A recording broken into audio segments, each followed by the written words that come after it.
Revenons maintenant sur la deuxième partie que je voulais traiter, c'est la défense, les avions militaires. Donc là aussi une longue tradition. Une longue tradition, je ne repartirai pas d'avant-guerre, mais d'après-guerre.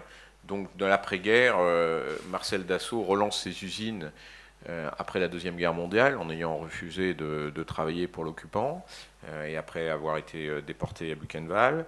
Il repart, il relance sa société, et c'est la réussite que vous connaissez sur l'aviation militaire, l'ouragan, les mystères et les mirages de diverses Mirage 3, Mirage F1 et Mirage 2000, avant d'en arriver au Rafale. Rafale que Marcel Dassault a connu dans les cartons, qui a connu le premier avion encore assemblé à Saint-Cloud, avant de disparaître, et n'a pas vu le premier vol. Cette réussite, elle s'est tout de suite appuyée sur deux choses. Un, la compétence. Croyez-moi, une société privée, juste après la guerre, ne pouvait pas se battre contre une société nationale, car on est quand même dans un pays assez colbertiste. C'est pas une critique, hein, c'est un constat. Et la société nationale, ou les sociétés nationales de l'époque, devaient l'emporter sur la petite société privée Dassault. Mais la compétence a fait que on faisait les meilleurs avions. Donc nous avons été choisis pour être le référent dans le domaine des avions de combat pour la France. La deuxième clé de la réussite, c'est l'exportation. Tout de suite, ces avions ont été exportés. L'Ouragan, deux premiers clients, Israël et l'Inde. Tout de suite, très rapidement, dès le début des années 50. Donc cette réussite, et ça a été évidemment renforcé avec, par exemple, le Mirage 3 qui s'est vendu un petit peu partout dans le monde. Donc la clé de la réussite, c'est de faire des bons avions. Ça, c'est l'ADN de la société, et de savoir les vendre à l'exportation, c'est aussi l'ADN de la société. Donc l'international a beaucoup pesé dans la réussite du groupe. Aujourd'hui, il était difficile de vendre le Rafale, ça a été un petit peu dit, mais nous sommes patients et tenaces. Pourquoi c'est difficile de vendre le Rafale?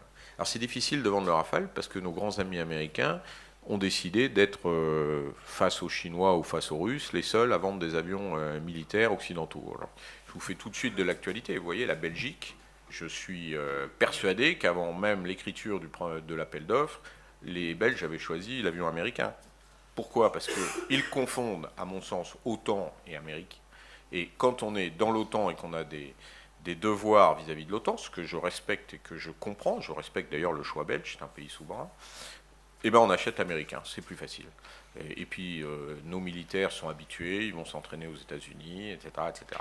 Donc il n'y a pas de dynamique européenne, et j'aime plaisanter entre guillemets, c'est plutôt une plaisanterie jaune, de dire qu'aux États-Unis vous avez une préférence américaine. C'est pas avec l'arrivée de Trump qu'on va me démentir, puisque lui il affiche un petit peu plus clairement de ses prédécesseurs, mais en réalité ses prédécesseurs faisaient la même chose. Ils défendaient l'Amérique. On ne peut pas critiquer les Américains de défendre l'Amérique. Par contre, vous avez en Europe aussi une préférence américaine, et non pas une préférence européenne. Le mot était d'ailleurs tabou, préférence européenne était tabou il y a encore quelques années. Maintenant, on commence à voir une volonté de certains, en particulier de la France, comme toujours, qui veut devant dire qu'il faudrait une autonomie stratégique. Alors dans la bouche des Français, autonomie stratégique ne veut pas forcément dire la même chose que chez d'autres Européens, mais nous ne sommes pas encore à ce point prêts à avoir une Europe qui ferait non seulement une défense européenne, mais qui déjà favoriserait son industrie européenne, sachant que beaucoup d'industriels des autres pays européens se contentent d'être des sous-traitants des Américains, avec ceci près quand même que si vous regardez les contrats des avions de combat actuels américains, comme le F-35, il y a une petite clause en bas qui dit « on vous donnera du travail si vous êtes compétitif ». Donc si vous êtes compétitif, sachant qu'ils vendent aussi leur F-35 et qu'ils font aussi faire des bouts à d'autres pays de par le monde, il faut que l'industrie belge, néerlandaise, italienne, etc.